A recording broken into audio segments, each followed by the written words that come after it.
At what point do you just stop believing everything because of how much they've been wrong? You know what I mean? I'm not to say don't believe the numbers or anything. I'm just like, at a certain point, don't you throw up your arms in futility? Like, I've done everything they've said. Nothing's changed. We got vaccinated. We wore 2 masks. It's all the same. And they just keep blaming other people. And the response was like, but the government's really, really scared, and that freaks me out. And so it's like, I don't know. I guess there's some people. There's 2 ways you can go when you come to the futility of like, I just don't know anymore. I'm broken mentally on this one. I've seen too much reversions and back and forth. I'm just like, you go do your thing. I don't even know. But then other people say, I give up. Just tell me what to do. I don't want to think anymore. I think that is the point. I think it's an intentional confusion. So once once we give up logic, we have nothing. And the regulations and the rules that are coming down to us don't make any cohesive sense. They're not based on anything, right? And so if you look to, for example, absurdist literature from Eastern Europe during the Cold War, if you look at like Kafka, or if you look at Václav Havel, right, who was a brilliant playwright who ended up president of the Czech Republic randomly after the Velvet Revolution.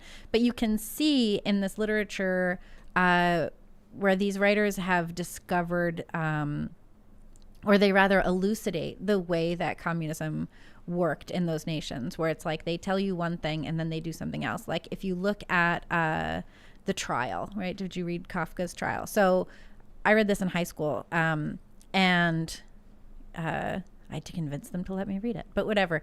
So this guy, Kay, ends up on trial, and he can never get any real information as to what he's on trial for, what it's about, who his solicitor is, what the punishments are going to be. It's all just very confusing. And it's very much like in Metamorphosis, where he becomes the bug, right? So the guy, and this is probably easier to explain, but so he wakes up one morning, he's a cockroach. He's horrified that he's a cockroach. He doesn't know what to do about it. He goes all through, how am I going to explain this? What am I going to do? I don't know. As soon as he accepts the fact that he's a cockroach and nothing makes any sense and there's no way out of it, that's the end. That's kind of the whole story. He's like, I'm going to go eat some garbage. No, he just kind of dies. He like dies under his bed, I think. Well, that's brutal. Well, yeah, but that's what this is. If they confuse you enough, if they make you so confused that you stop questioning it, because to question it itself is going to make you crazy, that's sort of the end goal, because then you don't question, then you just do what you're told. You just show up where you're supposed to show up. You hand over what they tell you to hand over.